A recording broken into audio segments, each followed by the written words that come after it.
s'il ne tenait qu'aux militaires et policiers affectés aux frontières terrestres au Togo, la pandémie du Covid-19 serait inscrite dans la Constitution, ceci, afin de légaliser les rackets qui prospèrent le long des frontières. Que ce soit à Ila-Kondji ou à Flao, les agents affectés à la surveillance et au contrôle se sont mués en collecteurs ou en surveillants des passeurs. Le 4 juillet 2021, le gouvernement sortait un énième communiqué, après le constat du nombre de cas de Covid-19 qui repartirait à la hausse.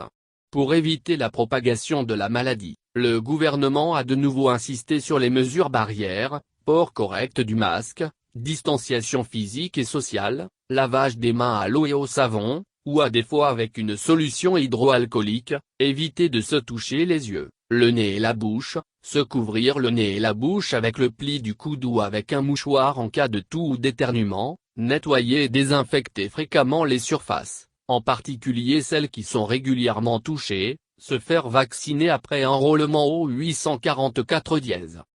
Dans le cadre de l'état d'urgence permanent, il est rappelé le maintien de l'interdiction des regroupements et attroupements de personnes, dont le nombre ne doit pas excéder 15, l'interdiction des fêtes traditionnelles ou de réjouissances populaires, l'organisation des funérailles dans l'intimité familiale, la fermeture des discothèques. Comme constaté, nulle part, il n'est rappelé le maintien de la fermeture des frontières. Comment en serait-il autrement, étant donné que les frontières aériennes sont rouvertes depuis août 2020. Et sur le plan terrestre, Aflao et Ila-Kondji n'ont plus grand-chose à envier à une passoire.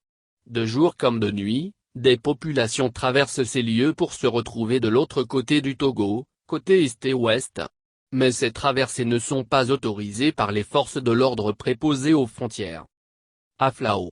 À ce niveau, il y a au moins 2 lieux de traversée qui génèrent des sous, bien que des militaires y soient postés.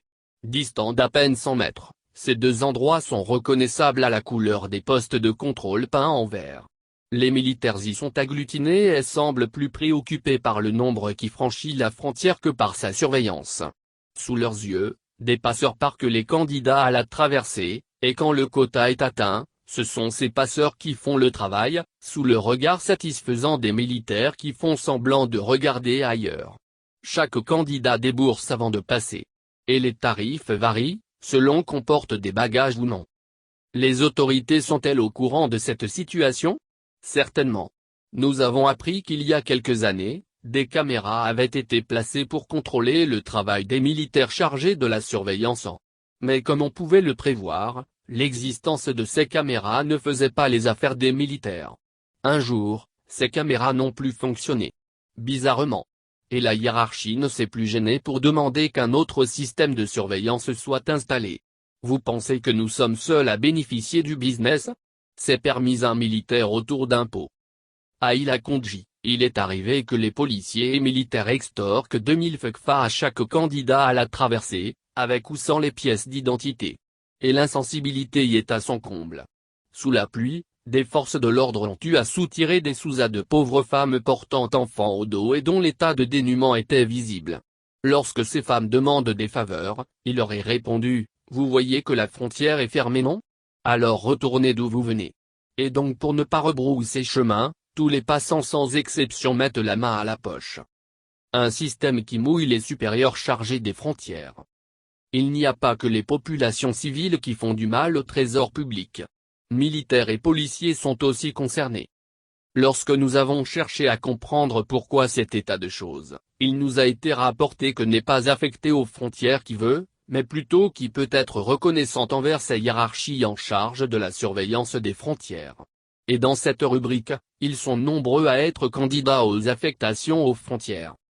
Militaires, gendarmes ou policiers, ils sont nombreux à désirer travailler aux frontières. Pour quelles raisons? La pandémie du Covid-19 a étalé au grand jour la rapacité de bien d'agents des forces de l'ordre, de défense et de sécurité. Des sources estiment que la majorité des hommes en uniforme auraient changé leur véhicule. D'autres disent qu'après 6 mois de travail, ils pensent à acheter des terrains et à construire très rapidement. Ces constats veulent tout simplement dire que la plus grande partie des recettes aux frontières prennent d'autres chemins et non celui du trésor public. Une situation qui affecte le budget de l'État, mais fait la part belle à la hiérarchie militaire et policière. En matière de lutte contre la corruption, Tout le monde est concerné, forces de l'ordre et de défense plus que tout le reste. Mais le constat est là. Sous le regard des citoyens, policiers et militaires détournent de petits montants dont la somme n'est plus négligeable. En effet, un ancien responsable ayant travaillé à Ila-Kandji a laissé entendre qu'en moyenne, ce sont entre 1200 et 1500 personnes qui franchissent chaque jour la frontière du côté du Togo. Et autour de 3000 du côté ouest. Ainsi, en considérant qu'un minimum de 1000 FECFA par passage est perçu à Ila-Kandji et 500 FECFA à Flao, il est facile à chacun d'avoir une idée de ce que perçoivent les hommes en tenue. Sans jamais savoir combien sont reversés au trésor public. Et pourtant, tous ceux qui sont chargés de la surveillance des frontières perçoivent régulièrement leur salaire mensuel, avec le moins de retard possible. Et sous d'autres cieux, ce sont les hommes en tenue qui sont les plus patriotes et les moins corruptibles. Si on argue la fermeture des frontières pour soutirer de l'argent aux populations avant de les laisser traverser, ces frontières sont-elles alors effectivement fermées?